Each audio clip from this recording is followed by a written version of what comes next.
దగ్గర మీకు 2 ఎకరాల భూమి మేము బహుమతిగా ఇస్తున్నాము.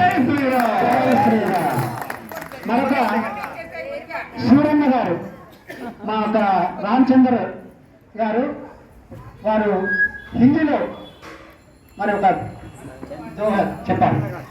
చంద్రప్రకాష్ గారు, వారు ఇప్పుడు పింగళి సూరన్నగా ఉంటున్నారు.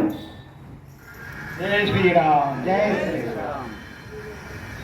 चलती चक्की देख कर, चलती चक्की देख कर, देख कबीरा रोए, देख कबीरा रोए।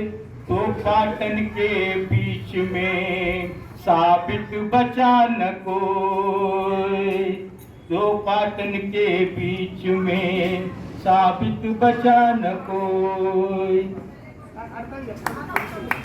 అర్థం తెలుగులో వస్తాయా? ఆ అర్థము మన జమాల్ రెడ్డి గారు చెప్తారు. చెప్పలేరా? ఓకే. వారు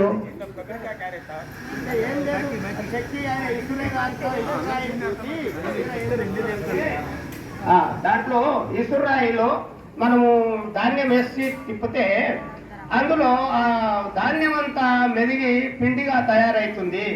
అట్లాంటి సందర్భాన్ని అక్కడ ఆయన దోహ రూపకంలో ప్రస్తావన చేసిండు.